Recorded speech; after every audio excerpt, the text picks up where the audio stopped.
Bueno, vamos a comenzar ahora con tres ponentes.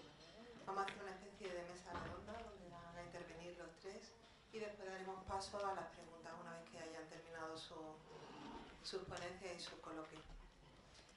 El que tengo a mi lado es Manuel Zamora. Es periodista, codirector de un programa de radio de Dos Rombos, donde va proyectando, va intentando siempre ir acercando todo el problema de la diversidad, me has comentado, en el medio rural, y donde está teniendo una gran, se puede decir, resonancia a nivel de distintos medios, de distintas redes. Entonces lo que va haciendo ya es contactos y redes sociales donde va facilitando que haya más distribución y más conocimiento sobre todo lo de la diversidad. A su lado está Carlos Sufo.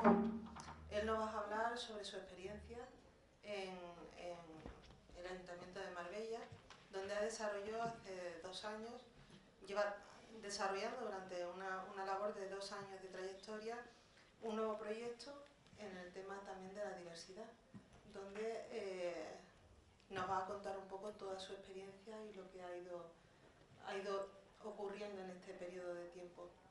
Y a su lado tenemos aquí, ella es una persona, es graduada en medios audiovisuales, educación audiovisual, tiene su máster en temas de género, en temas de la mujer, con lo cual toda su experiencia y su desarrollo pues va a transmitir una información que va a ser muy interesante al facilitar el coloquio entre los tres. Os dejo. Bueno, lo primero es deciros tener un acto en términos que no suena demasiado antiguo. Vale. ¿Está? No,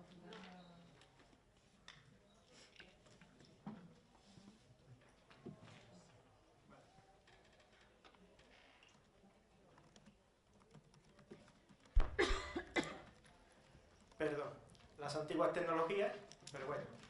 Lo primero es agradeceros a todos vuestra presencia aquí y sobre todo a la organización por invitarnos, y creo que hablo en nombre de todos los componentes de esta mesa, por darnos esta oportunidad para dialogar y sobre todo debatir tantas cuestiones que en el día a día no encuentran su foro.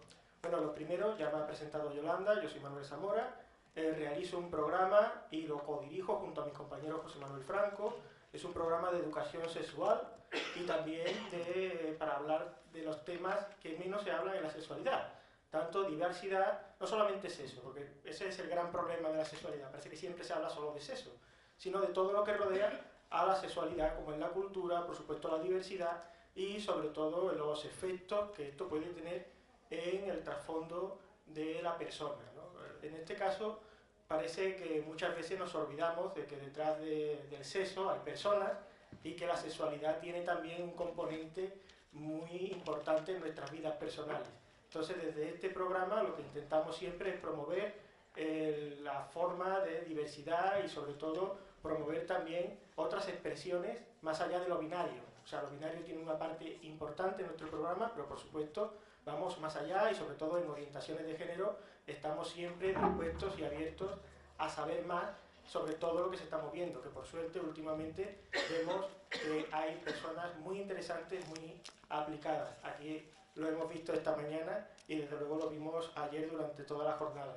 Bueno, lo que vamos a tratar aquí no es una pieza fácil, es una pieza bastante complicada, compleja, ya que vamos a hablar de muchísimas de las grandes problemáticas que nos encontramos, tanto en el bullying como en el acoso homofóbico, también transfóbico. Vamos a hablar también de cómo las personas tienen que adaptarse al entorno, un entorno muchas veces muy hostil, y cómo muchas veces tampoco se encuentran los foros necesarios para hablar.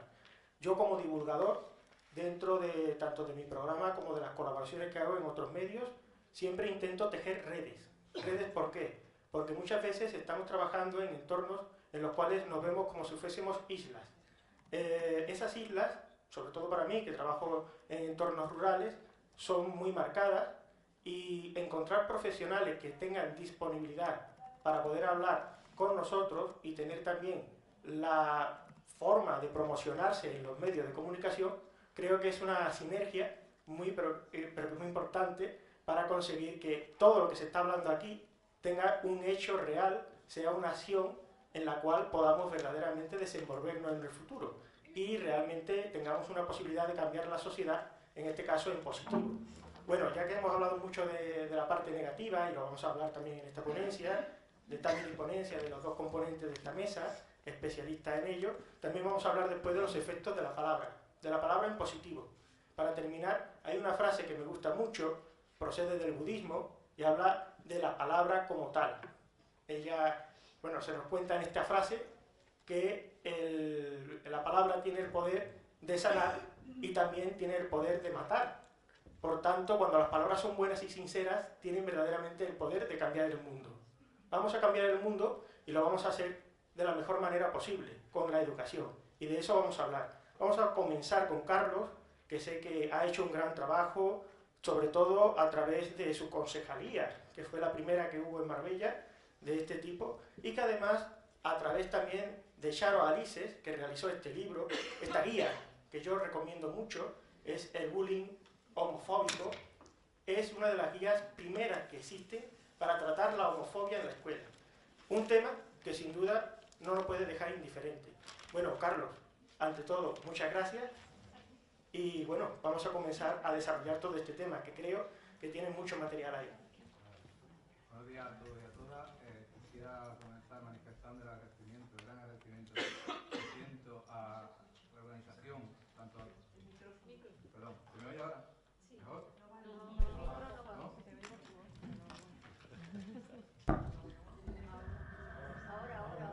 ¿Ahora? Sí. Ahora. Vale. Quisiera comenzar dando las gracias a la organización, tanto al COPAO como a la comunidad del municipio de la Costa del Sol, por el interés que ha manifestado por mi trabajo estos 2 años desde la Delegación de Igualdad y Diversidad, coordinando y asesorando en lo que es materia de diversidad en el Ayuntamiento de Marbella. Digo colaborando, hablo en pasado porque desde agosto sufrimos una moción de censura, entonces tuve que salir con el equipo de gobierno. Lo que voy a relatar ahora es el proyecto no completo de 4 años que tenía, pero sí hasta los 2 años que he podido trabajar en este ayuntamiento, que he tenido el privilegio de trabajar en este ayuntamiento. Bien, para empezar, ¿cómo nace la Delegación de Diversidad? La diversidad siempre ha sido un tema tabú en Marbella, institucionalmente hablando. Cuando el alcalde socialista José Bernal toma posesión de alcalde, como alcalde en el ayuntamiento, cumple uno de sus compromisos que siempre había manifestado, que era el de trabajar por y para las personas LGTBI. Toma posesión, bueno, este es el marco normativo en el que nos basamos para crear esa concejalía, el artículo 14 de la Constitución Española, por lo cual, como sabéis, los españoles son iguales ante la ley, sin que pueda prevalecer discriminación alguna por razón de nacimiento, raza, sexo, religión, opinión o cualquier condición o circunstancia personal o social. El marco normativo en el que nos basamos para empezar esta aventura, como yo lo suelo llamar, porque para mí realmente fue una aventura ilusionante. ¿Cuándo ocurre esto? En junio de 2015 toma posesión José Bernal de la alcaldía de Marbella, y el 28 de junio, en el salón de pleno, se pone por primera vez la bandera LGTBI en la fachada del ayuntamiento y leemos un manifiesto con motivo del Día del Orgullo LGTBI. Ahí es cuando el alcalde pues, decide anunciar la creación de la nueva Concejalía de Diversidad. No era concejalía específica, puesto que compartía, digamos, también con el área de igualdad. Antes solamente existía el área de igualdad, que trabajaba por y para las mujeres, la igualdad de género, y también tenía lo que era un CIM dentro, y ahora, pues, con este otro área de diversidad, digamos, como que completamos más esa lucha y ese trabajo por el respeto. El reto y el programa.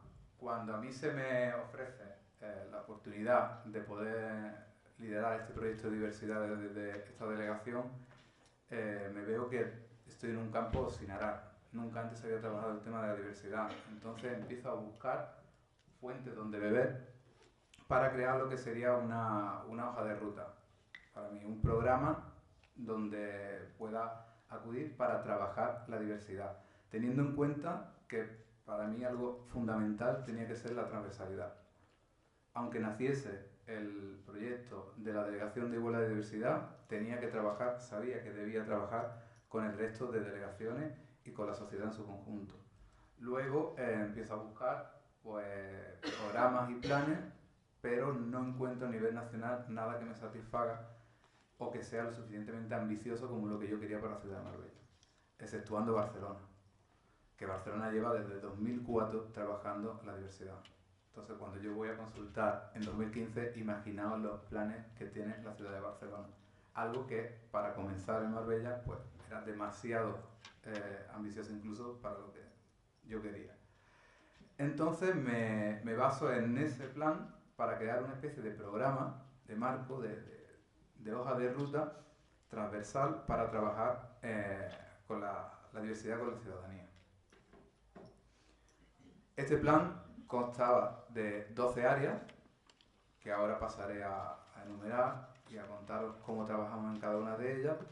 Y en cuanto lo tuve ya completo hecho, el primer paso obligatorio era presentárselo a las asociaciones LGTBI de la provincia. ¿Por qué? Porque no era un plan, no era un programa blindado.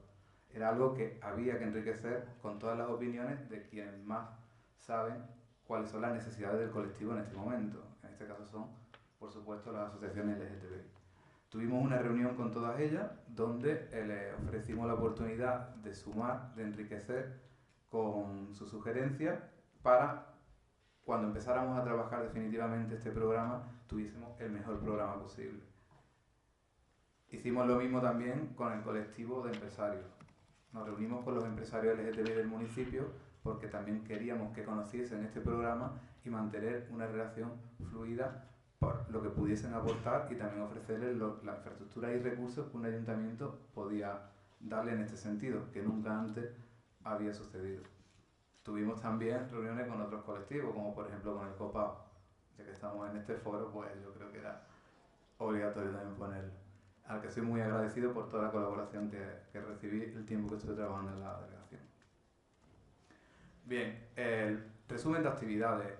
La verdad que fueron 2 años muy intensos.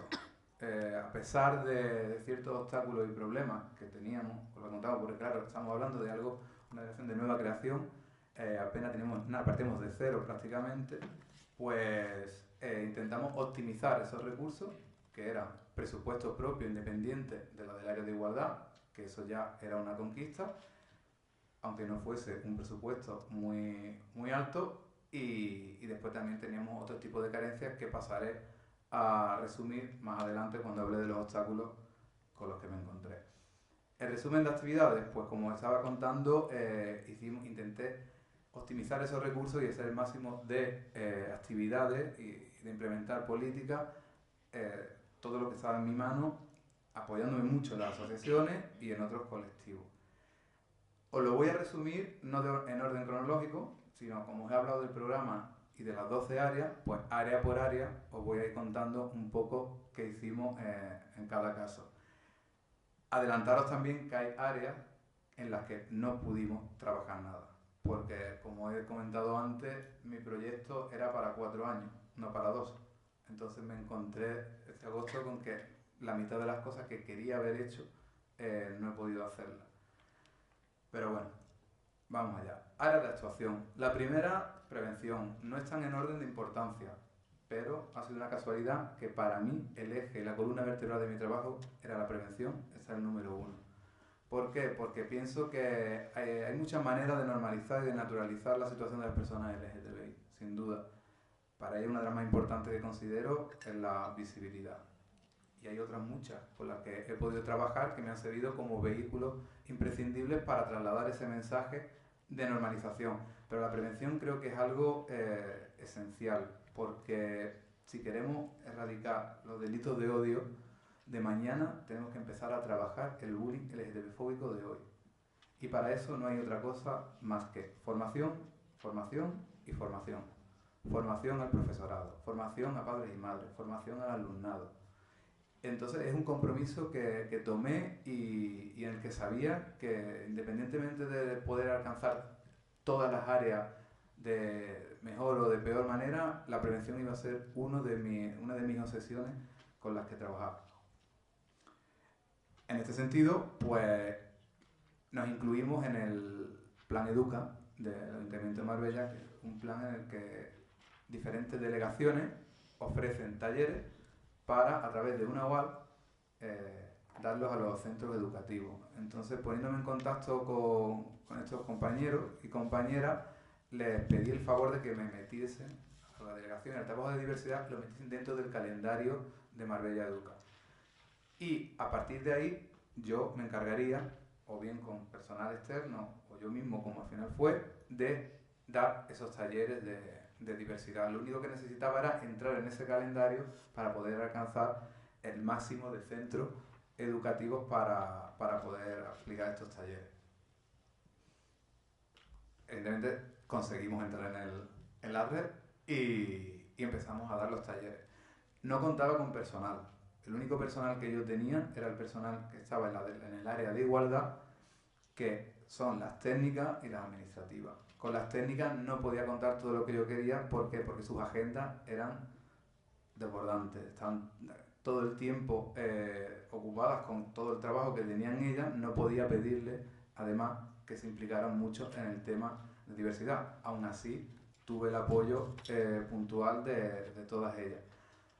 El personal administrativo sí que lo compartíamos por el tema de, a lo mejor si teníamos que hacer alguna propuesta de gasto o alguna nota interior, cuando sí me apoyaba en la administrativa, pero no contaba con más personal. Y los talleres había que hacerlo, o sea, era algo que lo tenía yo muy claro. ¿Cómo lo preparé? Con la ayuda de una psicóloga, una chica psicóloga que se ofreció voluntaria, preparamos un material para los centros educativos, uno para segundo de secundaria, segundo de ESO, sobre bullying LGTB-fóbico, y otro material para niños y niñas sobre diversidad familiar.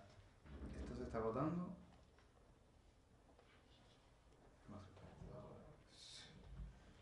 Es que me ha salido que se va, que tiene un 10% de batería que se va a apagar. Mucho no parece que vaya a durar. Bueno, parece que esta mesa tiene aquí un fantasma o algo, porque nos está costando arrancar. Ahora sí. Pues bien, los talleres entonces empezamos a impartirlos entre esta compañera voluntaria, psicóloga, y yo a los centros educativos. Es llamativo que de 11 centros de secundaria públicos, se lo ofrecimos a todos, 9 nos lo solicitasen, incluso algunos de ellos no solamente segundo de eso, sino más cursos, pero en lo que se refiere a diversidad familiar y primaria, solamente 2 centros, cuando hay muchos más. Ahora mismo no recuerdo cuántos centros de primaria hay en Marbella, pero hay muchísimos más que centros de secundaria, que institutos, y solamente 2 centros fueron los que nos pidieron los cursos en diversidad familiar. En esa misma línea de prevención y trabajando con los centros educativos, también en colaboración con la asociación Ojalá, con Charo Alice, que realizó una guía fantástica de información sobre el bullying homofóbico. Nosotros colaboramos con la asociación publicándola, revisándola y dándole la publicidad, además de crear unas plaquitas de PVC en la que invitábamos a la no discriminación de las personas LGTBI en ese centro. El objetivo que tenía esta placa había 2 objetivos, claro. Uno era el de empoderamiento de aquel alumnado LGTBI, para que sepa que en su centro a nadie le va a salir gratis el acoso, que lo acosen, y por otro lado también está el de disuadir a todas esas personas que acosan de que en ese centro pues no se iban a permitir esas prácticas. Señalar que de los 11 centros, 10 fueron los que aceptaron poner esta placa en las puertas y hubo uno que no quiso colaborar en este sentido. También la motivación de crear la guía era porque En toda mi experiencia dando los talleres ese año a secundaria en los institutos, me di cuenta el bajo o nulo nivel de formación que tenía el profesorado.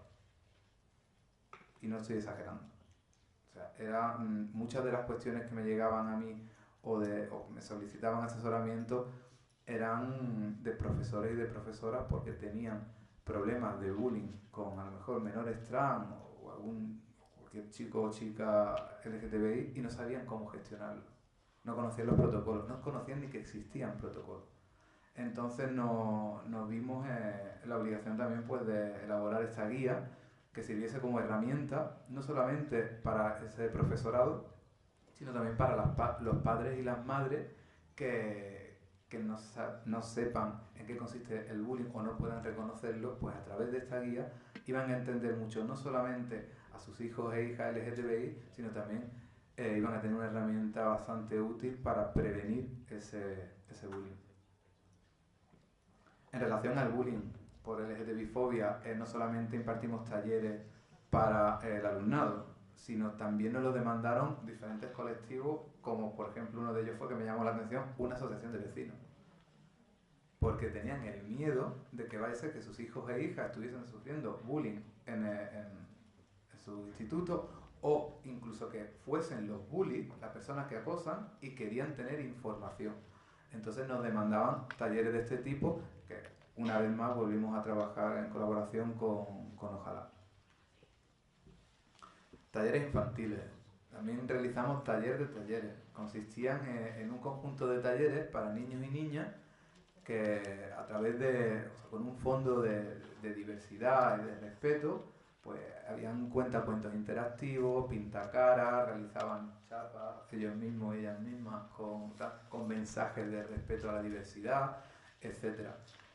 Para que no fuese solamente un tema de tener que meternos en lo que son las aulas, sino dar la oportunidad de que los niños y las niñas también quisieran venir al ayuntamiento pues, para divertirse y calar ese mensaje de respeto a todo tipo de diversidad. Conferencias también, hablando de diversidad familiar, sobre los distintos modelos de familia. Entendemos que hay que dar mucha información sobre las familias homoparentales, por la parte que más directamente yo trabajaba y me tocaba, pero no nos podemos quedar ahí.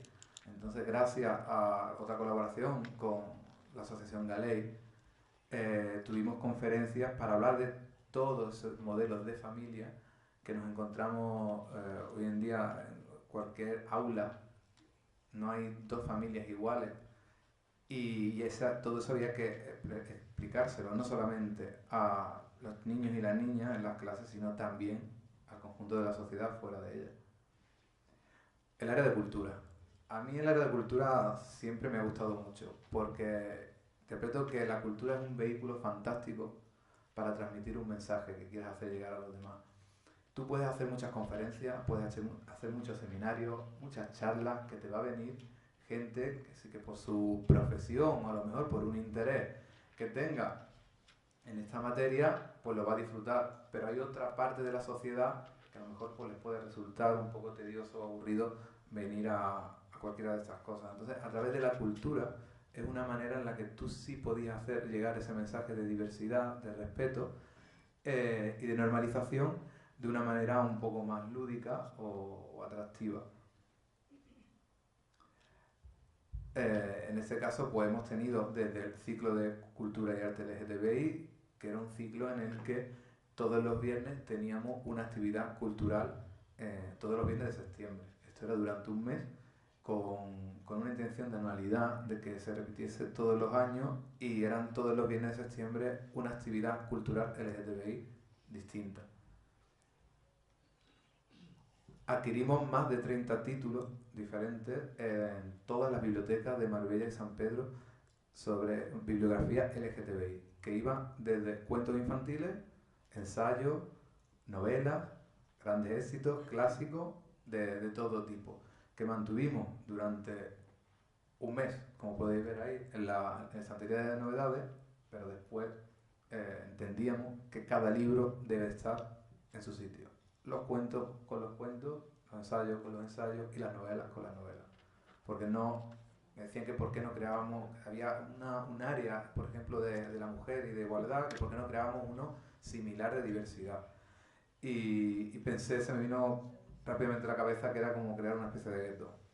Y no compartía esa idea. Y yo creo que cuando un niño o una niña quiere buscar un cuento en la biblioteca, tiene que tener la oportunidad de tener también este tipo de cuentos y elegir el que le gusta, igual que el que va a leer una novela. No tiene por qué ir directamente a un apartado LGTBI. Además de esta adquisición de 30 títulos, también comentaros que poco a poco seguimos adquiriendo más. Presentaciones de libros. Hicimos varias presentaciones de libros como Martínez Tarta Chocolate, un cuento, Fue tu Pigmalión, Cábala de Amor, diferentes autores que querían aprovechar esa plataforma que les ofrecía el área de diversidad para presentar su libro, y nosotros estábamos encantadísimos de que vinieran a compartir con todos nosotros y con todas nosotras sus nuevas obras, y después también era el debate tan enriquecedor que se creaba después de esa presentación y lo que pudieran vender, pues lo vendían. Certamen de relatos cortos. En este caso, quiero señalar que no lo organizamos nosotros, colaboramos nosotros, lo organizaba Ojalá, y fue un auténtico éxito. Éxito, os comento, no solamente de gente que vino al fallo del jurado para ver quién había ganado, sino que es que recibimos relatos cortos de todas partes de España.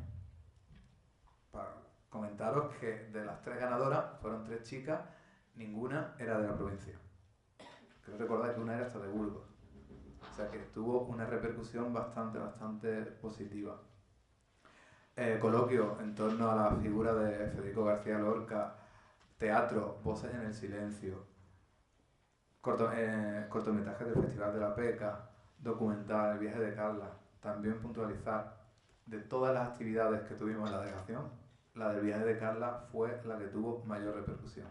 Cuando digo mayor repercusión, os digo de un espacio público de 173 butacas, y aún así la gente estaba de pie y no cabía.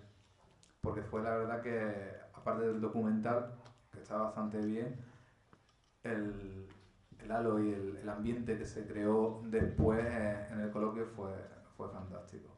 Salud, otro área que considero importante, pero que no pude trabajar todo lo que me hubiese gustado. A pesar de no haberlo podido trabajar mucho, cada 1 de diciembre teníamos una campaña con los locales de ambiente en el que les entregábamos preservativos, material informativo, flyers, etcétera, etcétera, etcétera, y les brindábamos, nuevamente les recordábamos que nos tienen a su disposición en la delegación para cualquier tipo de consulta o de derivación externa o alguna asociación, etcétera. Tuvimos también conferencias, tuvimos también el privilegio de contar con Vicent Bataller, fue ponente en el anterior seminario, y vino a dar una charla en colaboración con la Asociación Concordia sobre el chemsex, que parece ser que ha vuelto a estar tan de moda, esta práctica de los 80, y ahora pues se está convirtiendo en un auténtico peligro de salud pública. El área trans. ¿Por qué un área solamente trans? Porque consideramos que, aunque las personas LGB todavía comemos frío en la mesa, las personas trans aún están comiendo en el suelo. O sea, hay muchísimo más trabajo que hacer con el colectivo trans que el que ya hemos alcanzado otros tipos de colectivos. Por eso una discriminación positiva es necesaria, y en este sentido hay que dar mucha información y hacer mucha pedagogía sobre en qué consiste ser trans. Porque cuando he estado dando talleres en diferentes colectivos, no solamente en institutos, que muchas veces en institutos te sorprenden porque los chavales y las chavalas tienen un nivel en diversidad, no todos, pero muchos, bastante superior a lo que te encuentras en adultos en la calle. Cuando hablo de transexualidad no tienen ni idea de lo que es ser trans, de lo que es el travestismo, de lo que es queer, de lo que es ser no binario, etc. Entonces pensé que teníamos que trabajar el tema trans de una manera incluso más intensa. De las pocas cosas que me dio tiempo a hacer, En este sentido, siempre que había una fecha clave en el calendario LGTBI que tenía que ver con la transexualidad, por supuesto la bandera que sacábamos con orgullo al balcón del ayuntamiento era la bandera del colectivo trans, con su respectivo lectura de manifiesto y colaboración con los diferentes colectivos que querían aportar ideas o algún tipo de sugerencia para que hiciésemos ese año en lo referente a la transexualidad o transgénero. Documental, tuvimos el documental Mi Reflejo. Me llama mucho la atención cuando estaba escuchando a Met antes, cuando hablaba del tema que hay muchos documentales basados en el rosa y en el celeste. Cierto, en este caso sí que está un poco fijado en lo binario, pero os lo recomiendo porque no te deja indiferente, te sensibiliza mucho. El escuchar el testimonio no solamente de estos padres y madres, sino también de boca de los propios niños y niñas. También señalar que este seminario, este documental lo proyectaron en colaboración con COGA de Madrid. Área de la mujer lesbiana y trans. Y bueno, pues si hemos hablado ahora mismo también de un área trans, tenemos que seguir insistiendo en crear un área también de mujer lesbiana y trans. Sí. ¿Por qué? Porque una de las cosas que me llama la atención, no solamente que me llama la atención cuando yo llego a la delegación y conozco el área de igualdad, sino previamente yo también he tenido cargo orgánico dentro de mi partido en el área de género y algo que me llama la atención es que muchas políticas de igualdad que se supone que van orientadas para la mujer, no van orientadas para todas las mujeres. Van orientadas para la mujer cis hetero. Y eso es algo que tiene que empezar a cambiar. Porque si tenemos una delegación nueva en el que trabajamos la diversidad, no puede ser un reino de taifa y no podemos trabajar de manera independiente. Entonces, algo que yo insistí y la verdad que comenté con mi equipo, con mis técnicas, era el tema de incluir poco a poco en esas actividades que se hacían de la delegación desde el área de la mujer, teníamos que incluir a todas las mujeres. De hecho, se empezó a cambiar. En este apartado, hablando de la mujer lesbiana y la mujer trans, cosas así puntuales que hicimos respecto a la mujer lesbiana, pues celebrábamos, igual que con el tema de la transexualidad, sus días en el calendario LGTBI, pues por supuesto el 26 de abril era un día obligado para celebrar y para hacer un programa específico de actividades, como por ejemplo tuvimos la creación de un punto visible dentro de la delegación del área de diversidad, consistía en un punto que era exclusivamente información para la mujer lesbiana, información sobre sexualidad, sobre salud, sobre cultura, sobre varios aspectos, pero exclusivamente para la mujer lesbiana. También tuvimos actividades culturales como la exposición esta que estáis viendo en la calle, que fue un certamen de fotografía, una especie como de muestra, porque no era en realidad un concurso, que lo lanzamos también a nivel provincial y recibimos fotos hasta de Argentina y desde Brasil, en el que simplemente lo que se pedía era muestra afectiva y visibilizar el cariño, el afecto y el amor entre dos mujeres. Porque caemos en el error de que cuando hablamos muchas veces de orientación sexual solamente estamos hablando del plano sexual. Olvidamos por completo el afectivo. Entonces, mi intención era un poco visibilizar ese cariño, ese afecto, ese amor entre mujeres, sin que fuera de una forma demasiado explícita, pero sí un poco creativa y artística. Deporte, me hubiera encantado poneros aquí fotografías sobre un gran proyecto que teníamos muy trabajado la Delegación de Deporte y el área de diversidad, pero que lamentablemente por uno de esos obstáculos y problemas que os comentaré al final, cuando hable de ello, no pudimos realizar. Estuvimos trabajando en un proyecto en el que, al igual que con la cultura, con el deporte, podemos transmitir una serie de valores muy importantes y que sí lo van a llegar mejor a muchas partes de la ciudadanía. Entonces me puse a trabajar con el área de deportes, que acogió el proyecto con los brazos abiertos. La verdad es que estuvimos meses trabajando en ello porque era algo bastante ambicioso, pero cuando llegó a intervención lo pararon, por un motivo que después contaré, y nos quedamos sin proyecto de deporte. Atención, está muy bien que hagamos actividades, que visibilicemos, que hagamos jornadas, está perfecto, pero también me faltaba otra pata del banco, y era el tema de la atención.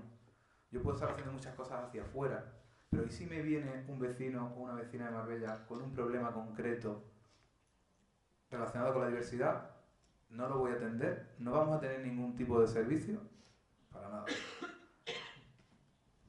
Cogí como ejemplo la carta de servicios que tenía el área de igualdad e intenté hacer algo muy similar dentro de los recursos que tenía. Entonces, una vez más, abusando de mis fantásticas técnicas, les pedí el favor que si teníamos algún tipo de urgencia, ya fuera si es psicológica, pues que la atendiese la psicóloga, si era jurídica, la abogada, etcétera, etcétera, pues si podían atender esa urgencia, y ya después de eso buscaríamos una derivación externa a través de una de las asociaciones que ya también lo teníamos hablado con ella. Entonces ofrecíamos desde información de todo tipo, que eso ya me encargaba yo, y después los distintos asesoramientos jurídicos, psicológicos, orientación laboral. En este caso no era una urgencia, pero sí la asesora laboral estuvo trabajando. Ya, por fin me encantó ver otros tipos de mujeres que no eran siempre cis heterosexuales. Entonces yo creo que fue una satisfacción muy grande empezar a ver este tipo de mujeres entrar en la delegación también usando este servicio. Una satisfacción muy grande que compartimos tanto yo como mi compañera. Ocupación. En ocupación, la ocupación tenía un objetivo muy específico. Una de las cosas que a mí me han preocupado mucho desde hace mucho tiempo era el tema de cómo podíamos acabar con esa exclusión del mundo laboral que sufren las personas trans, sobre todo las mujeres, y dentro de las mujeres muchas de ellas las que están ejerciendo en la calle. Entonces un compromiso que adopté, que intenté trabajar, que confiaba que antes de acabar la legislatura podríamos hacerlo, era el tema de hacer una especie de proyecto en el que por un lado pudiésemos sensibilizar a las empresas para la contratación de personas trans, y por otro lado también dar formación profesional a todas aquellas mujeres trans o personas trans en general que la necesiten, y crear algún tipo de sinergia con las empresas para que adquiriesen un compromiso de contratación, una cuota de contratación mínima de esas personas trans que iban a acabar esa formación. Empezamos a trabajar en ello. Era un proyecto complejo porque tenías que tener muchas líneas abiertas de trabajo con la empresa, talleres, formaciones, etc. Y lamentablemente pues había muchos momentos en el que estaba desbordado, porque no solamente tenía mi responsabilidad la delegación en el área de diversidad, tenía también responsabilidad como equipo de gobierno y tenía otros compromisos que también tenía que atender. Con esa falta y esa carencia de personal, pues no pude llegar a terminar este proyecto. Defensa de derechos. Un tema que, bueno, la defensa de derechos es algo que entendemos todos y todas que era indispensable. Había que trabajar no solamente por conquistar nuevos derechos y nuevos espacios, sino por mantener los que tenemos. Pero una manera que consideré que sería útil, por si el día de mañana no estaba yo o no estaba mi partido gobernando y entrase otro equipo de gobierno que no estuviese de acuerdo con la diversidad, pensé que una manera de echar raíces en el municipio y un poco instar al ayuntamiento a que continuase ese trabajo en diversidad era a través de los convenios.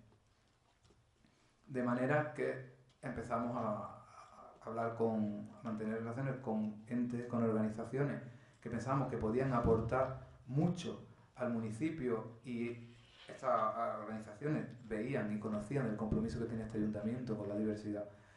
El primer convenio que firmamos fue con el ICA, con el Ilustrísimo Colegio de Abogados de Málaga, para dar un asesoramiento integral y gratuito a toda aquella persona que fuera víctima de delito de odio, fuera víctima o quisiera información para saber si estaba siendo víctima. Por otro lado, firmamos también un convenio con FLSDB, con la Federación Estatal de Gays, Lesbianas, Bisexuales y Transexuales, para crear sinergias y trabajar de una manera coordinada todo el tema de la diversidad. el último convenio que firmamos fue con la Asociación Adriano Antino para incluirnos en la red de municipios orgullosos. ¿En qué consiste esta red? Es una red que está en Andalucía en el que los municipios se comprometen a cumplir una serie de requisitos en pro del colectivo LGTBI y de trabajar la diversidad en diversos ámbitos. Una satisfacción personal era que cuando fuimos a hablar con esta asociación para que nos incluyesen, nosotros, el ayuntamiento, ya habíamos sobrepasado todos esos requisitos, habíamos ido incluso más allá. Así que no hubo ningún problema a la hora de firmar el convenio y nos comprometimos a eso, a seguir trabajando y no bajar la velocidad. Por último, en este sentido, no en el de convenio, sí en el de garantizar derechos, la última acción que pude llevar a cabo antes de que nos echaran del ayuntamiento fue el implementar un plan de diversidad para el consistorio. Es el primer plan que tiene un ayuntamiento, no para municipios, sino para el mismo ayuntamiento en toda España.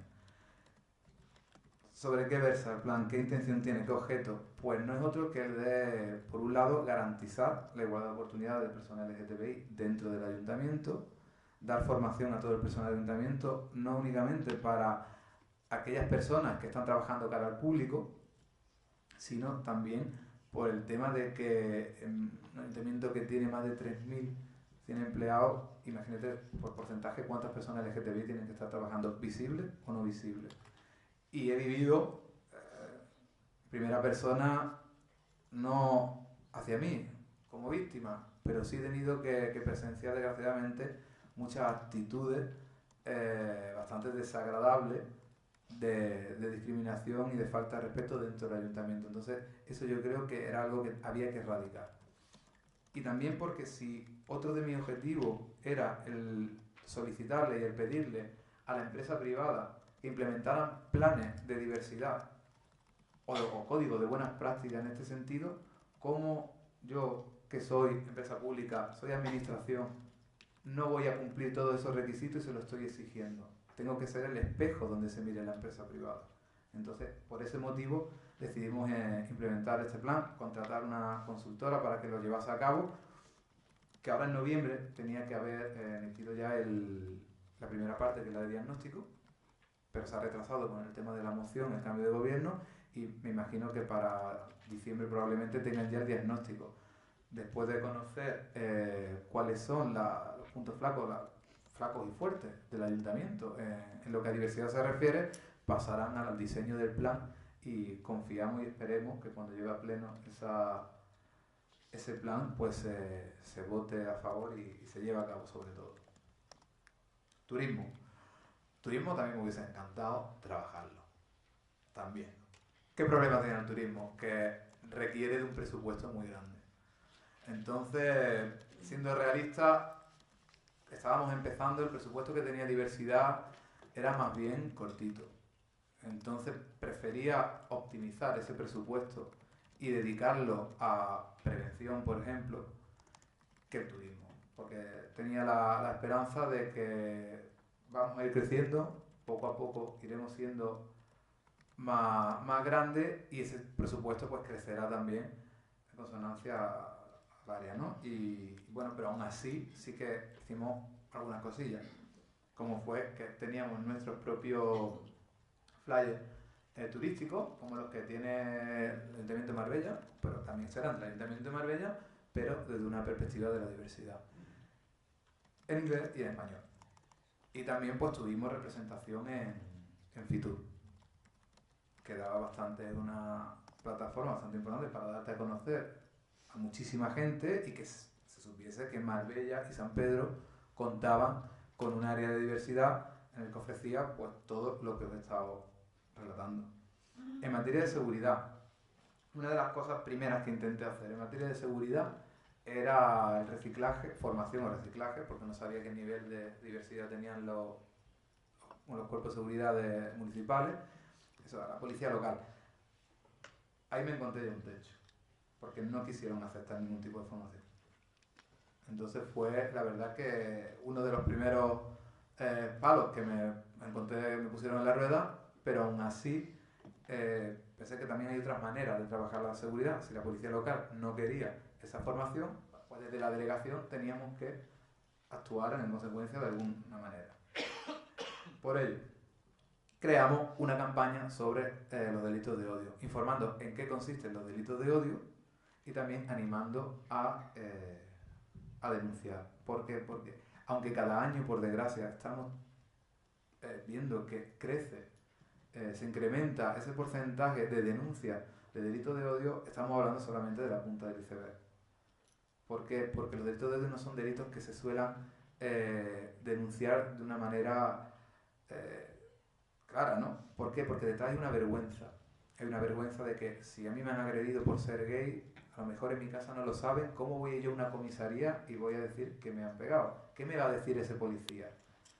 Pues un ejemplo de tantos que podría poner en lo que de por qué no se vienen a denunciar todo lo que se debe a estos delitos. Aparte de animar a denunciar, pues por supuesto ofrecíamos el asesoramiento por el convenio que he comentado antes y toda la ayuda que necesitaran nuestros vecinos y vecinas. También tuvimos una jornada de delitos de odio con fiscales, Policía Nacional, el Colegio de Abogados, que estaba orientada principalmente para personal, para abogados, abogadas, Policía Nacional, etcétera, pero vino gente de todo tipo. O sea, la verdad que sí que había un poco de necesidad de conocer estos tipos de delitos. Reconocimiento. En el tema del reconocimiento también me hubiese gustado, pues eso, reconocer la trayectoria, el trabajo, la implicación, pues de aquellas personas que dedican parte de su vida y de su energía y de su tiempo, pues luchar por alcanzar esta normalización y naturalizar la situación de las personas LGTBI. No pudimos llegar tampoco a hacer ningún tipo de acto en este sentido. Otras acciones de interés. Ahora voy a enumerar 2 o 3 cosillas también que hicimos, que no sabría dónde encajarlas exactamente dentro del programa, que os comenté que era un poco mi guía, pero que creo que tenemos que destacar por la importancia y por la repercusión que tuvieron. Una de ellas fueron que tuvimos el privilegio de albergar los 28 encuentros estatales LGTBI en la ciudad de Marbella. Para mí eso era un gran privilegio.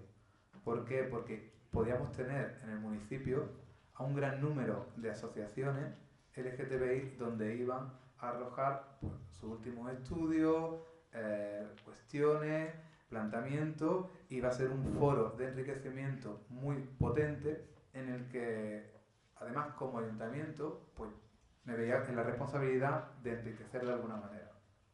¿De qué manera? Aparte de ofrecerle toda la infraestructura y todo lo que necesitase y facilitarle el trabajo, también comentar que lo organizamos no solo el ayuntamiento, sino la asociación Crisali y la asociación Ojalá. También entre los 3 organizamos este evento. Y otra manera de colaborar pues fue complementarlo con un toque cultural, poniendo al final del día, del viernes, los cortos finalistas del Festival de la Peca, y el sábado pues tuvimos Voces en el Silencio, una obra de teatro LGTBI que ha tenido bastante repercusión en Madrid y conseguimos también traerla y no sé, consideré que darle esa pincelada cultural pues enriquecía también lo que era todo el proyecto. Otras cosas que también, como he comentado antes, que le di mucha importancia, además de lo que es el tema de la prevención, era la visibilidad. Tenemos que ser visibles. Está bien que tengamos una delegación, está bien que saquemos las banderas en las fechas clave del calendario LGTBI, pero además de todo eso, teníamos que tener una bandera perenne en el sitio más visible de Marbella. Porque yo creo que era algo de lo que no nos teníamos que avergonzar, sino teníamos que sacar pecho.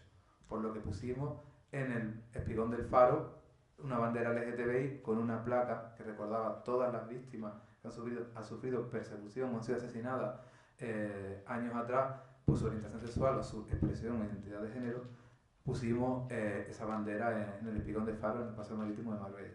Además de, como he comentado, del ayuntamiento en todas las tenencias de alcaldía, los días que tocaba, se ponían las banderas. Digamos que en esos días clave podías pasear por distintas partes de Marbella que ibas a ver la bandera multicolor y te iban a recordar qué es lo que estaba pasando. Vamos terminando para Sí. poder pasar. Vale, pues voy a meter. Que el tiempo es Vale. que no... Bueno, rápidamente. Ahora pasamos acá y vale. Termino rápido. En materia de visibilidad también, bueno, abanico, tenemos una escultura a la diversidad también que cedió un artista, Roy Anglada, a la ciudad de Marbella. Hemos trabajado en cada fecha clave del calendario, pues como podéis ver, programaciones específicas y en obstáculos y avances. Bueno, en este sentido los obstáculos que nos encontramos principalmente fue que aunque teníamos un presupuesto propio en diversidad, hasta los 6 meses no pudimos gastarlo porque en intervención consideraban que no teníamos ninguna competencia, que diversidad no existía y que eso no se podía gastar. Entonces, conviví con esa frustración de tener un presupuesto y no poder invertirlo en nada. Hasta que, gracias a la abogada de la delegación, encontró un título competencial por el que en la propuesta de gastos ya se contemplaba que se podía gastar y a través de ahí empezamos a gastar presupuesto. Esto es una manera como acelerar.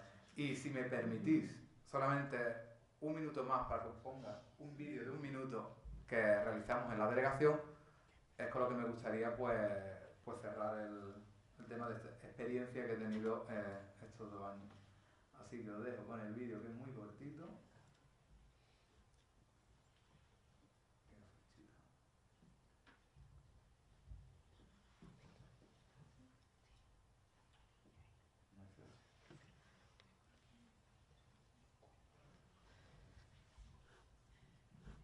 Hoy la tecnología no me favorece.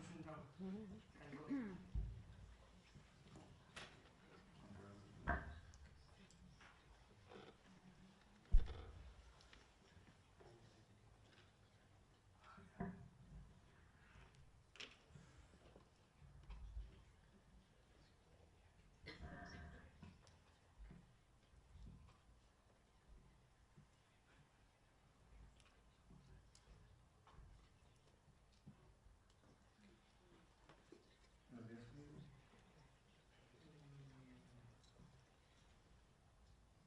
No.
Twins, I was a broken thing. Had a voice, but I could not sing. You would wanna go.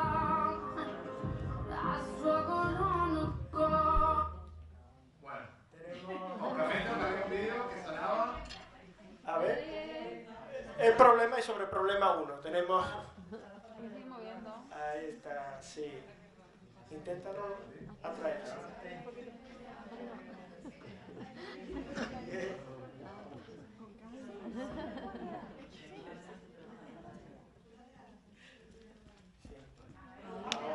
Ahora se ve que más o menos.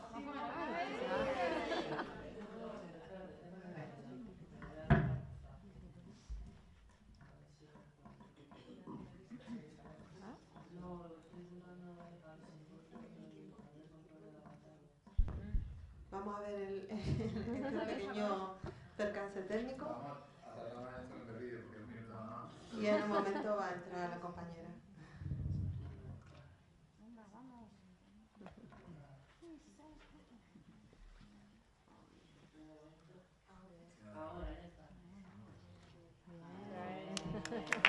Gracias. Gracias.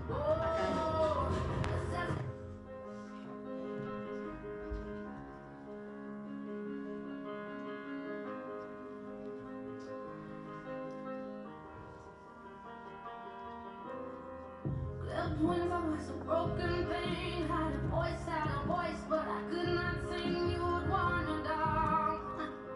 I struggled on the ground. Oh, it says a swim outside. We are quite high, but we were on so tight. But I don't wanna die, no. I don't wanna die, I don't wanna die, yeah. And I don't care how I sing or be. I found myself and my melodies. I sing for love, I sing for me. I shine it out like a bird set free. No, I don't care how I sing or be. I found myself and my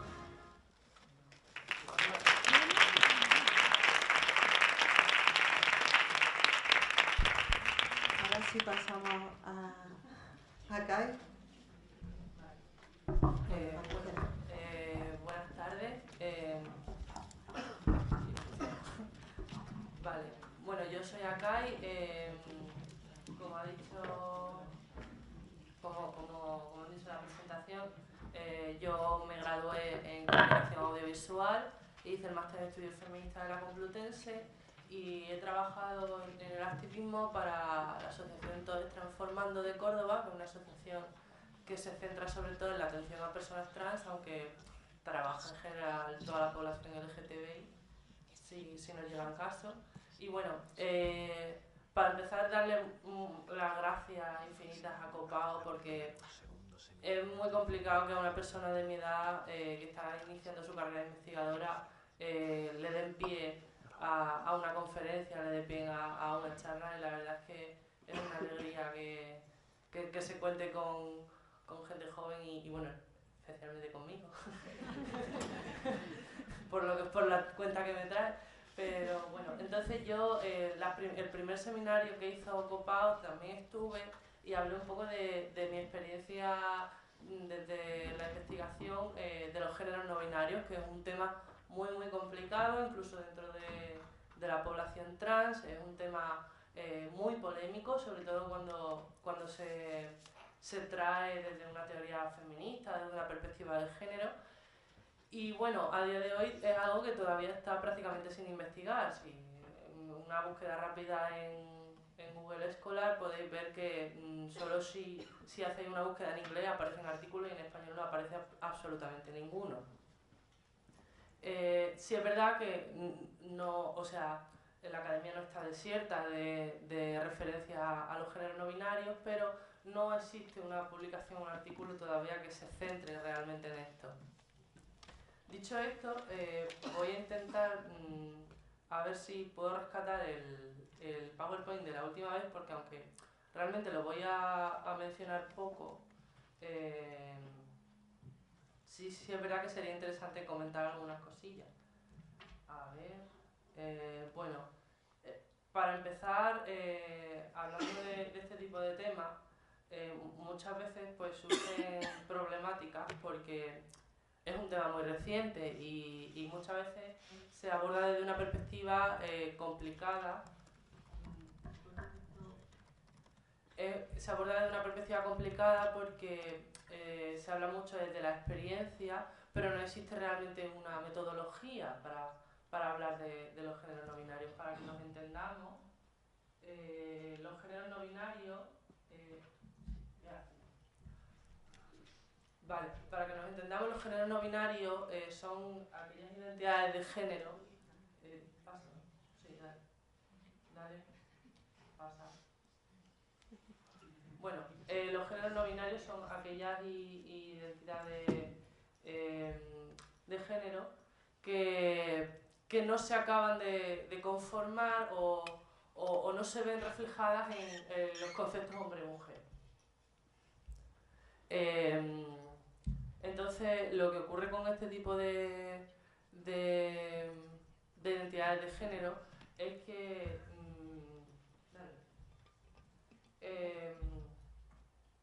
bueno, esto es un eje que hice, es como pues eso, o sea, los sistemas, los géneros no binarios muchas veces están en una casuística complicada por las políticas del cuerpo y por los discursos que los atraviesan, y hay gente... O sea, todavía son unos discursos muy personales, muy desde la experiencia de personas que igual se enmarcan más dentro de la intersexualidad o sin ni siquiera ser intersexuales, pero no se conciben igual como personas trans, otras opinan que sí, y obviamente en las categorías hombre y mujer les cuesta encontrar un nicho de identificación. Entonces, bueno, no, déjala la de antes. Esto es una cosa curiosa, como este tipo de discursos, como decía Butler, han estado empezando a escapar de la academia y ya no se hacen desde lugares de enunciamiento con una cierta metodología, sino que se hace desde el activismo y se hace desde los puntos de vista personales, los cuales son muy, muy interesantes, sobre todo desde el punto de vista de la antropología.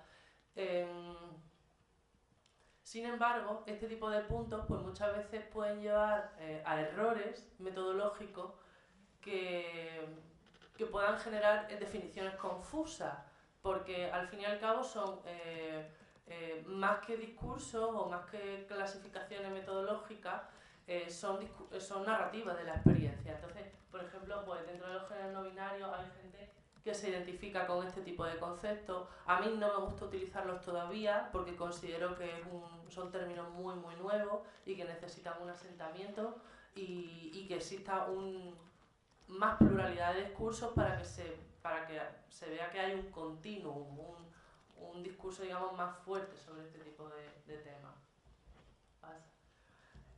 Una de las cosas de las que siempre se habla cuando se habla de géneros no binarios es del tema del tercer género.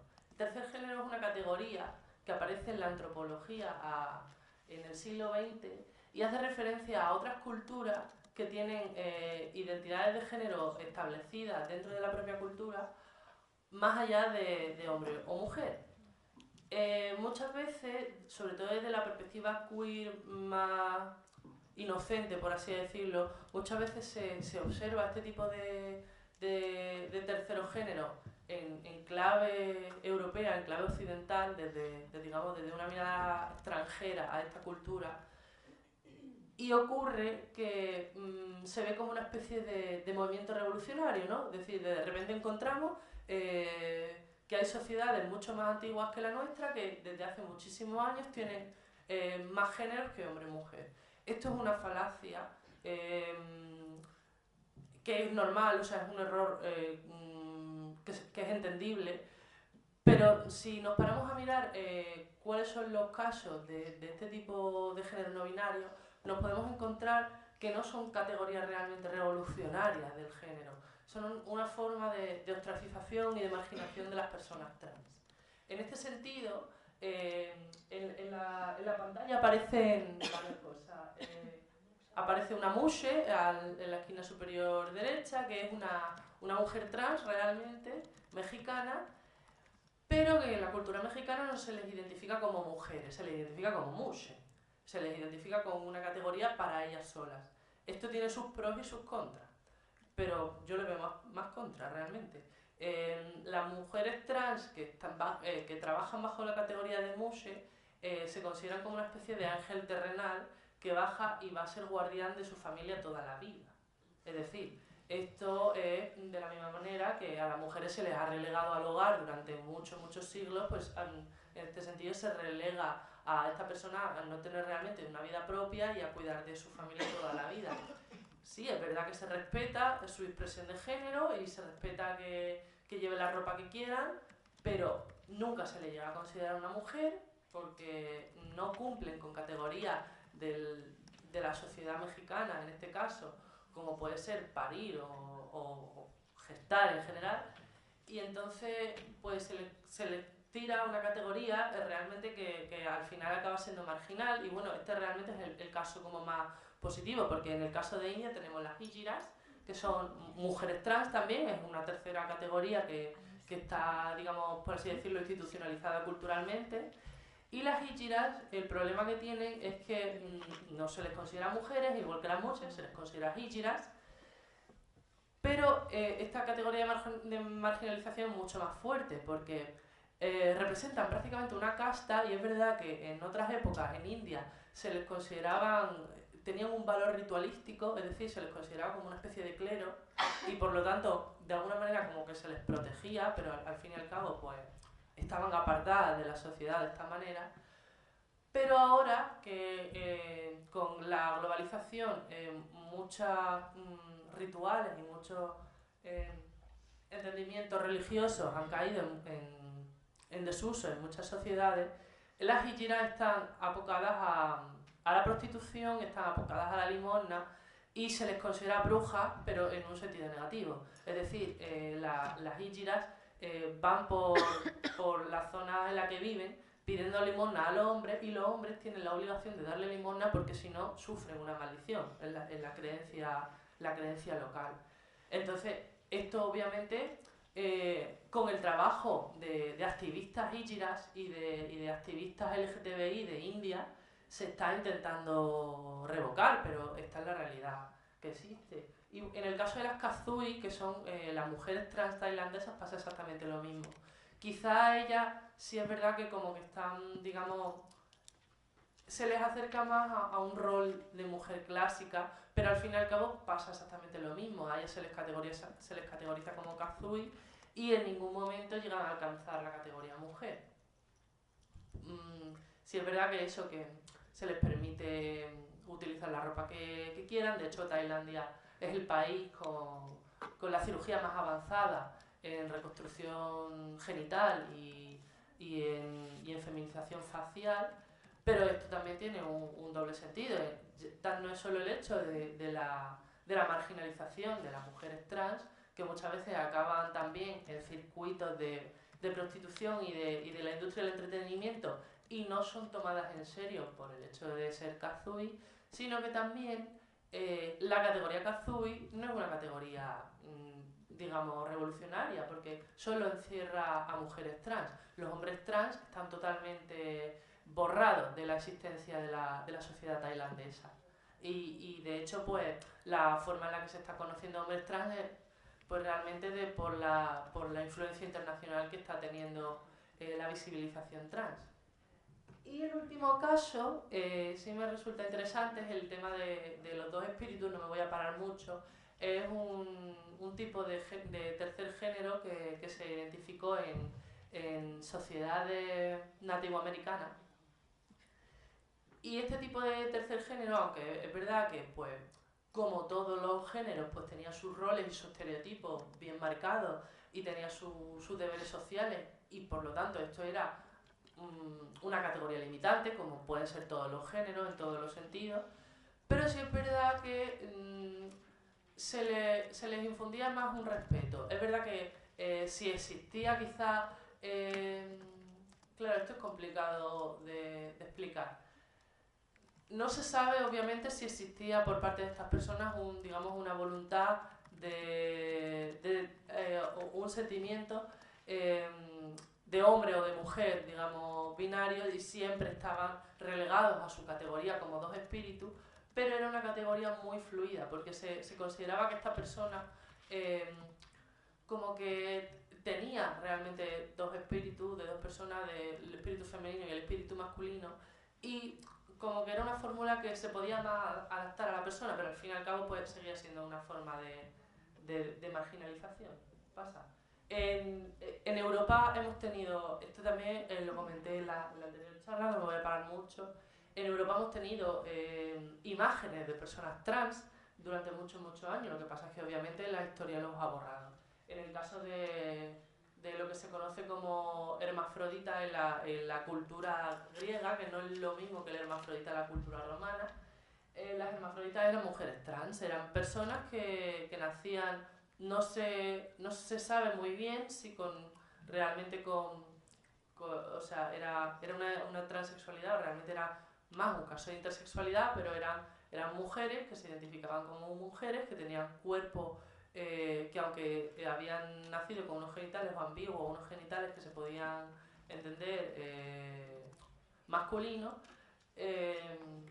eran mujeres que tenían un cuerpo bastante andrógino, un cuerpo bastante feminizado para lo que debería ser sus genitales. En este sentido, realmente pasaba un poco lo mismo. Obviamente era una categoría un poco marginal, como no eran mujeres, no podían ser parte del núcleo familiar, como no eran hombres, se les consideraba hombres en ciertos momentos y en ciertos no, pues acababan muchas veces también relegadas a temas de clero, de musas y de servicios religiosos y espirituales. Pasa. Estos son figuras teóricas realmente, esto es lo que en la sociedad latina, en la sociedad romana se consideraba hermafrodita, que no es lo mismo porque en la sociedad griega esto se le llamaba androginos, que es el mito del ser completo desde el punto de vista de la alquimia, desde el punto de vista de la mitología griega, en el cual pues, era como una especie de persona, era como entendiéndolo como el origen, ¿no?, del mito de la media naranja, pues esto sería la naranja completa. Pasando de esto, bueno, ya voy a hablar un poco más digamos, de la crítica y de cómo podemos hablar de este tipo de temas desde una perspectiva más científica en este sentido. Lo que ocurre con las identidades de género no binarias es que han surgido, digamos, en Occidente, han resurgido en un panorama de disputa en el cual, como ya he dicho, el conocimiento y el discurso se está fugando de la academia y además vivimos en un discurso y en una sociedad del conocimiento que se está forjando a través de internet y de las redes sociales, y entonces vemos, por ejemplo, el otro día compartía con nosotros Carlos una experiencia que tuvo con unos alumnos que hablaban de una disputa que se lleva desde la teoría feminista y desde la academia muy elevada, como es qué categoría es mejor, si la bisexualidad o la pansexualidad, si son excluyentes, si no. Pues pasa lo mismo con las identidades trans y con las identidades no binarias. Estamos en un momento en el que las personas no binarias que se identifican como no binarias están escribiendo sobre qué es ser persona no binaria. Esto tiene unos maravillosos pros y también tiene sus contras. Pues los pros obviamente son en que tenemos acceso de primera mano a vivencias experienciales y a etnografía como no hemos tenido nunca, y de alguna manera, aunque sea de una forma un poco naif, nos encontramos, digamos, con los discursos más auténticos desde el punto de vista de la autopercepción y de la construcción del ser. Pero por otra parte, nos encontramos con que muchas veces este tipo de discursos están carentes de metodología. Muchas veces ha pasado que el tema de los géneros no binarios se atomiza de una manera brutal porque empiezan las personas en redes sociales a generar categorías para encontrarse totalmente a gusto consigo mismas, lo cual está muy bien porque al fin y al cabo es una búsqueda del ser que están haciendo esas personas, pero no nos vale desde el punto de vista investigativo y desde el punto de vista metodológico, porque son categorías que pues ya escapan del género, ya entran en temas quizá de lo que se conoce como neurodivergencia, entran ya en temas quizá religiosos, como puede ser pues, en la creencia de unos dogmas o de otros, o de unas criaturas o de otras. Puede entrar en temas ya que, digamos, interseccionan el género, es cierto, es decir, desde la interseccionalidad es algo que se estudia, pero no se pueden crear categorías, digamos, de género basándonos en la religiosidad. O sea, se puede hacer un estudio de esto, pero no podemos generar un género para una religión cuando este mismo género, es extrapolable en una categoría metodológica que ya existe a otros tipos de personas y de sociedades. Entonces, con lo que quiero decir con esto es que nosotros desde el punto de vista tanto profesional, ya sea desde la psicología, desde la antropología, del trabajo social, o de la educación, o desde el punto de vista investigativo, tenemos que tener muy en cuenta que hay que respetar las vivencias de las personas no binarias, hay que respetar cómo estas personas narran su propia identidad y cómo al fin y al cabo las están conformando, y obviamente su discurso cambiará con los años y cambiará su propia percepción como cambia la percepción de todos nosotros cuando vamos creciendo. Pero sí es verdad que hay que tener muy en cuenta que este tipo de categorías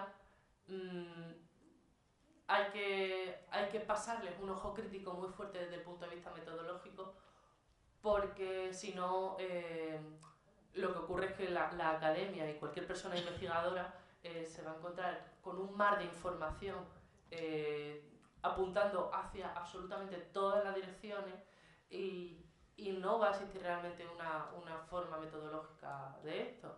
Esto no significa, obviamente, que se menosprecie la narrativa de las personas no binarias, pero sí es verdad que quizás hace falta pues unos años, ¿no?, para, como ya he dicho, que las propias personas no binarias que están narrando su propia experiencia obtengan conocimiento, se forme un continuum de este tipo de discursos y podamos empezar a estudiarlo. Pero a mí me parece un tema fascinante por eso, porque nadie se atreve a escribir, porque es un tema que ha explotado en información y es algo que es un proyecto realmente que entre todos y desde el respeto pues hay que empezar a ordenar y hay que empezar a generar y bueno, sobre todo es también lo que decía Metz, el hecho de que también tenemos que encontrar, yo personalmente pienso que las personas no binarias, más allá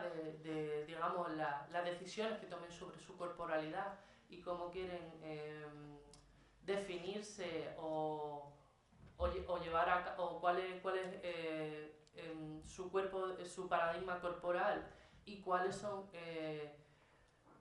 las acciones que van a llevar a cabo para conseguirlo o para no conseguirlo, no indica quizá que a las personas trans, o sea, que a las personas no binarias se les incluya dentro de la categoría trans. Es decir, yo quiero aclarar con esto que para mí las personas no binarias son personas trans en el sentido en el que se les ha asignado un género al nacer con el cual no son conformes. Esto es un poco polémico y realmente es totalmente hipotético, porque, por ejemplo, cuando se habla de este punto de vista en entornos feministas, muchas veces se da cuenta de que las mujeres que tienen una conciencia crítica de género comparten este discurso, es decir, ellas igual no se consideran como personas no binarias, pero sí es verdad que ellas mismas se dan cuenta de que no encajan en la categoría de mujer, ¿no? Tampoco obviamente en la categoría de hombre, pero no encajan en la categoría de mujer. Entonces, aquí en este momento se extrapola el discurso de qué es ser hombre, qué es ser mujer y obviamente qué es ser persona no binaria a quizá terrenos más filosóficos, más políticos, que pueden ser ya muy complicados y obviamente también hay que entender que de la misma manera que las personas no binarias muchas veces construyen su identidad desde estereotipos de género en los cuales hemos sido educados todos, es decir, podemos encontrarnos con personas no binarias que quizás hablan de un género fluido y dicen que pues quizás en algún momento se sienten hombres porque se sienten como más predispuestos a hacer lo que en la sociedad se considera como masculino y que en los momentos en los que se sienten mujer pues es porque están más predispuestos a hacer lo que se considera como socialmente femenino. Esto realmente es un tema complicado, es un tema a debatir con la propia persona y también pues a formar a la propia persona en género y ver si esto influye en su autoidentificación. Pero de la misma manera que esto también tenemos que entender que las personas, todo el personal, tanto de salud como de educativo como investigador, partimos desde una base en la cual no existen modelos de género no binario y partimos de una base en la cual todo el sistema de género es binario y quizás si analizamos a las personas de género no binario desde esquemas binarios no los acabamos de entender. Entonces pues realmente es un campo muy apasionante, pero como podéis ver realmente estoy hablando de absolutamente nada porque es muy complicado. Es que realmente no existe nada, no existe ninguna estructura sobre esto y es algo que todavía pues tenemos que investigar. Y bueno, realmente ya pues lo único que quiero decir es eso, que de la manera en la que tenemos que investigar sobre esto es obviamente teniendo en cuenta las estructuras de poder de género, es decir, que a día de hoy, aunque haya personas que no se sientan identificadas como hombre o como mujer, estamos todos y todas educadas para identificar las cosas como masculino y femenino y para actuar en conciencia a esto.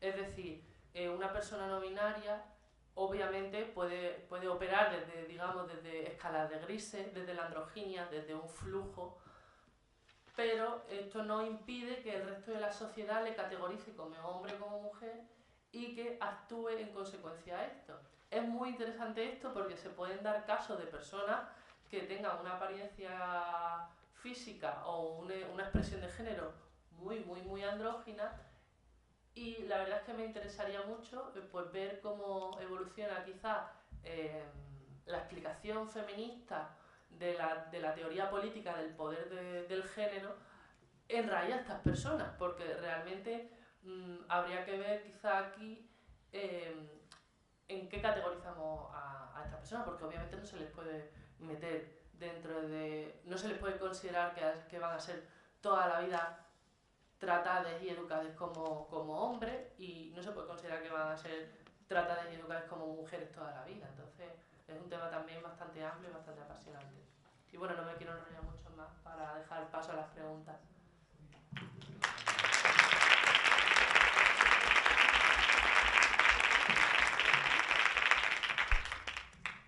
Bueno,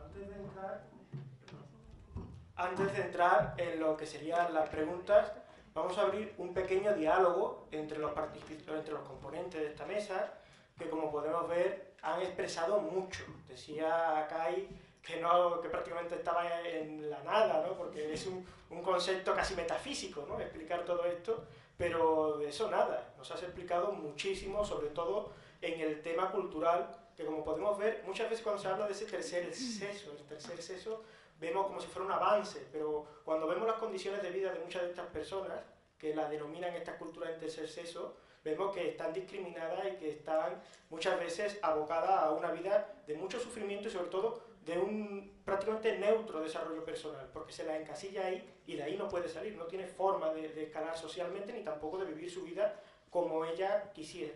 Aquí creo que es muy interesante esa reflexión. Por el lado de Antonio, viendo todos estos proyectos, de Carlos, por el lado de Carlos, viendo todos estos proyectos que él tiene y tenía, por desgracia, vemos que hay mucho por desarrollar. Uno de los proyectos que más me ha gustado, uno de los que más se han desarrollado, tenía ese desarrollo necesario, era la ocupación.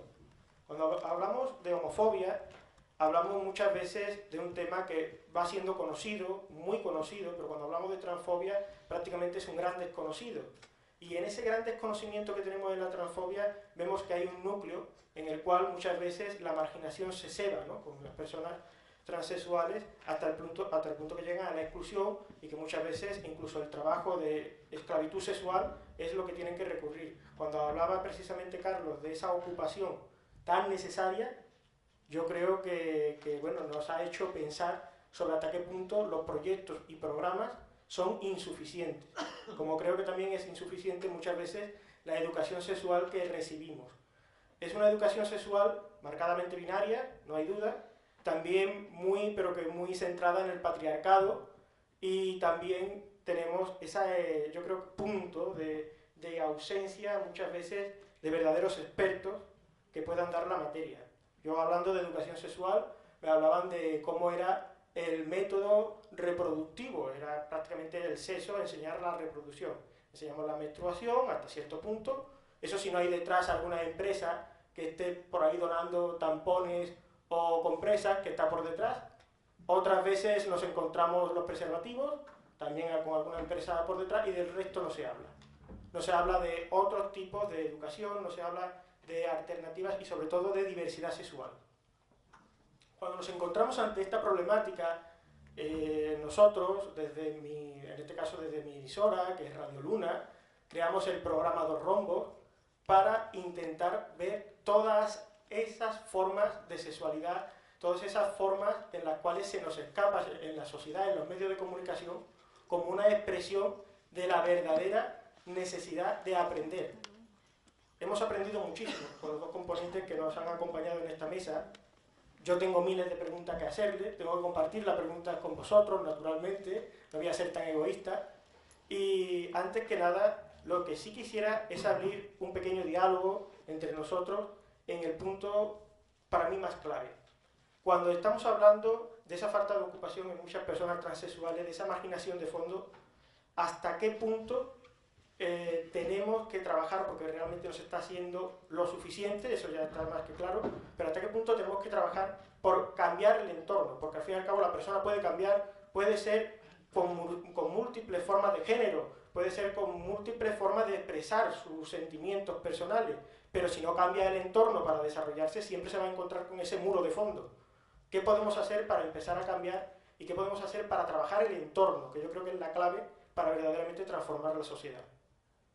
Si puedo responder yo a esto en parte, o sea, Carlos obviamente tendrá una perspectiva mucho más profesional en este sentido por la intervención en el ayuntamiento, pero sí es verdad que a las personas trans en este sentido, desde un punto de vista ya más histórico, lo que nos ha pasado sobre todo a las mujeres es que no teníamos, obviamente existía una discriminación, pero quizás al contrario que las personas homosexuales hoy en día, que normalmente o pueden vivir en el armario en este sentido, no visibilizarse, y que su familia de alguna manera les siga apoyando económicamente y pues ¿sabe? Llevar de alguna manera ese tipo de marginalización de una manera un poco más light. Las personas trans, en el momento en el que nos visibilizamos como personas trans, muchas veces, ya no tanto, pero históricamente perdíamos el apoyo de nuestra familia. Al perder el apoyo de nuestra familia no podíamos continuar muchas veces nuestros estudios, obviamente, y después de esto pues no podíamos acceder ni siquiera a los puestos menos cualificados porque se nos identificaba con un ambiente de enfermedad mental, de drogadicción, de criminalidad, y acabamos abocados obviamente a la prostitución. Y esto para los hombres trans ha sido así también.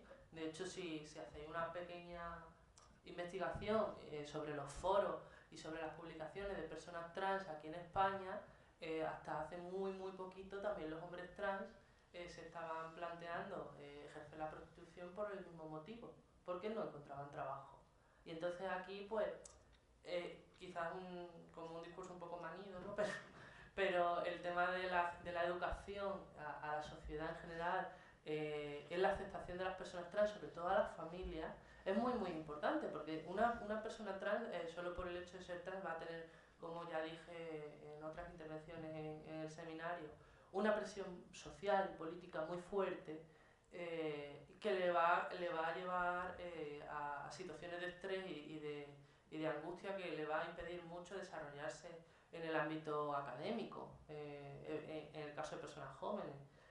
Y si existe un apoyo por parte de la familia, tanto emocional como económico, esto hace que las personas trans, en el momento en el que se encuentren mejor, puedan desarrollarse en el ámbito académico y por lo menos acceder a unos ciertos trabajos, aunque a día de hoy sigue existiendo discriminación en los puestos laborales, porque por muy formada que tú estés como persona trans, hay empresas en las que si tú eres una persona trans, obviamente no te van a contratar, pues porque no están de acuerdo con las decisiones que tú tomas sobre tu cuerpo, o porque todavía tiene muchos estigmas, entonces es complicado.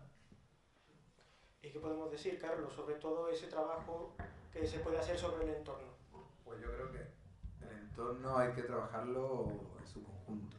O sea, yo hablaba de una línea, por ejemplo, de formación para empresas, para fomentar esa contratación, pero yo creo que hay más elementos clave en esto. Y, por ejemplo, la visibilidad. Necesitamos muchos más referentes de personas trans en puestos de trabajo que no sean la televisión, haciendo a lo mejor un papel determinado, encasillada en lo que venimos a estar acostumbrados de lo que tiene que trabajar una persona trans, que es o la calle o el mundo del espectáculo. Entonces, por eso estamos, en primer lugar, muy necesitados de referentes en todo tipo de trabajo. Y eso requiere de visibilidad. Visibilidad a todos los niveles, no solamente en televisión, en las academias, etcétera, sino también que tú vayas, por ejemplo, al instituto a recoger a tu niña y veas que tienes compañeros y compañeras trans, que tú vayas a la charcutería a comprar y veas que te atiende un chico trans, que vayas a lo mejor necesites un abogado y la abogada pues ir normalizando a base de visibilizar, pero claro, tenemos que empezar de alguna para que esa mujer trans sea abogada, para que la otra la cojan en la charcutería, etcétera, etcétera, necesitamos todavía hacer un trabajo de sensibilización con la sociedad y con las empresas para demostrar de que una persona trans es igual de capacitada que una persona cis en el trabajo que vaya a desarrollar en función de la formación que tenga o de su valía. Entonces, en el momento en el que los empresarios y las empresarias se den cuenta de esto y empiece a haber una contratación normal, da igual, independientemente de la identidad de la persona, simplemente por su currículum, y empecemos a ver cada vez más personas trans en puestos de trabajo, como puede ser cualquier persona así, ahí empezaremos ya esa normalización y será una cadena que esperemos que empiece a normalizarse completamente.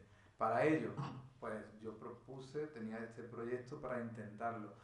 Sobre el tema de la prostitución, cuidado, también ojo, hablé con muchas chicas, algunas acogían bien esa propuesta. Oye, pues mira, pues sí, porque yo la verdad que esto lo quiero dejar, porque esto es porque no tengo que pagar las deudas y no tengo cómo tener un trabajo.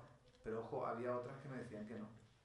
Porque es que yo no voy a ganar de peluquera o a lo mejor de administrativa, no voy a ganar lo que estoy ganando en este mundo.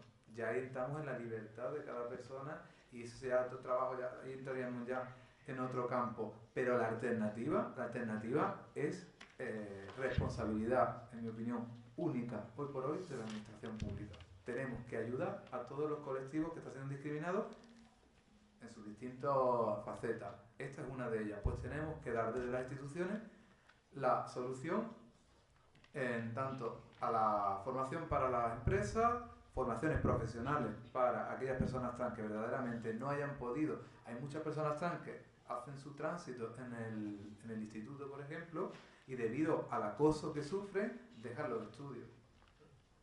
Y a lo mejor ya no tienen esa formación. Bueno, pues ¿qué se necesita? Intentar ayudar en todo. Si necesitara eso, bachillerato, cualquier tipo de FP, la administración tiene que velar por todo tipo de ciudadanos y ciudadanas, y en este caso era uno de los proyectos que se me quedó sin hacer, pero que, bueno, espero que lo retome alguna otra administración o alguien, o en un futuro poder terminar de ver. Sin duda, eso será, yo creo que una de las cosas que más necesita también el apoyo de colectivos como el que está aquí hoy, representado pues casi todos por el mundo de la psicología. También supongo que habrá muchísimas que tendréis preguntas ahora a la hora de hacer. Y por último sí que os quiero invitar a participar en nuestra red, en la red que estamos haciendo y tejiendo desde la emisora, en este caso municipal, de Casena del Campo, donde yo tengo mi programa. Estamos intentando siempre hacer redes para que precisamente ese cambio del entorno, como el que observamos aquí, se pueda producir como se hacen las buenas revoluciones desde abajo, ¿no? Con mucha educación, que verdaderamente la educación es el arma de construcción masiva, es esa arma que nos ayuda a progresar. Y sobre todo, deciros a todos que, bueno, ya que estáis aquí, participéis en esa red, si tenéis algún tipo de experiencia, si creéis que podéis aportar, aunque no la tengáis. ¿Y cómo es esa red? Pues sencillamente a través de nuestros contactos en la emisora de Radio Luna, y todos los que estéis interesados, ahora a la finalización de esta mesa de diálogo, os daré los contactos necesarios para que de esa manera podamos emprender redes en las cuales todos podamos unirnos para cambiar algo que es un hecho desgraciado y que ya va siendo hora de revertirlo, y naturalmente para que también podáis participar en blogs, también tengáis promoción personal y sobre todo también tengáis muchísima conectividad con el resto de compañeros en toda España. Bueno, ya hemos dicho eso, ya sabéis que existe. Por favor, preguntas. ¿Alguien quiere preguntar algo? Seguro que hay una pregunta por ahí. Venga, no cortarlo. Nos queda 15 minutitos. Si no hago yo las preguntas, vamos, que por falta de preguntas aquí nos vamos a quedar. El señor de las preguntas está en la mesa. Pero no quiero monopolizarlo.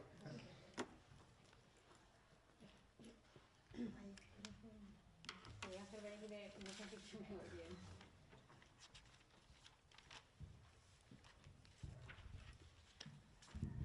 A ver, más que una pregunta, es una reflexión que me voy a marcar en voz alta. Articulando un poco los dos posicionamientos, desde el que ha hecho Carlos desde la administración pública y el que ha hecho Akai desde género no binario. Desde la política pública, bueno, sobre todo desde las políticas de igualdad, que es lo que más está avanzado, porque como ha dicho Carlos, se está avanzando, pero queda mucho por hacer todavía en políticas de diversidad, desde un marco normativo a un marco de gestión de la propia administración pública. Yo estaba reflexionando porque la investigación del género no binario pone en un brete desde la teoría política de género hasta la aplicación de las propias políticas públicas, porque desde las políticas públicas trabajamos desde las categorías, siendo conscientes de que esas categorías no deben limitar. Cuando se habla o cuando se ha hablado de mujeres, interpretándolas desde un punto de vista del colectivo discriminatorio, cuando ya las propias teorías feministas niegan el término de colectivo porque está etiquetando, entonces mi reflexión era, bueno, ya no es que no estemos etiquetando, sino que estamos dinamitando el propio concepto no de género, sino de hombre y mujer. Entonces, por ejemplo, a un nivel muy práctico, no ya metafísico, teórico, político, sino que lo pongo encima de la mesa. Desde las políticas de igualdad trabajamos con una ley de la discriminación, por ejemplo, en temas de violencia. En sus orígenes, la ley de violencia de género en sus inicios no contemplaba ni siquiera a las mujeres trans. Esto es algo que a medida que hemos ido evolucionando, bueno, pues ahora mismo sí se contempla, porque además, ¿no?, hay muchísimos delitos de odio y agresiones a las mujeres trans.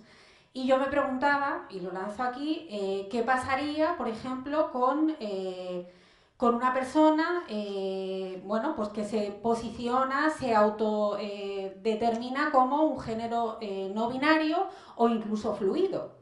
O sea, cómo abordar eso desde la política pública, desde la administración, y me voy a quedar ahí, porque tratarlo desde un punto de vista ya epistemológico, filosófico, traería a cabo toda otra discusión que sería muy interesante y que además me interesa mucho. Yo, mi procedencia es filosófica, desde la filosofía, pero ahora mismo me interesaría más cuál es vuestra opinión y la opinión de las personas que estamos aquí desde la gestión de la administración pública, desde la educación, la sensibilización, todo lo que habéis estado aquí comentando. Gracias.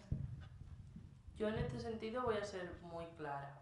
Es decir, yo soy una mujer trans y soy feminista y soy muy consciente de que esta conversación la empezamos a tener ahora. Es decir, existe una mayoría de la población que no es trans, se supone, y es muy complicado ahora mismo contabilizar cuántas personas de género no binario existen, pero siendo esto una diversidad de género que normalmente está en minoría, tenemos que entender que el resto de la sociedad sigue siendo hombres y mujeres cisgénero, y por lo tanto sigue existiendo una categoría política y una categoría de poder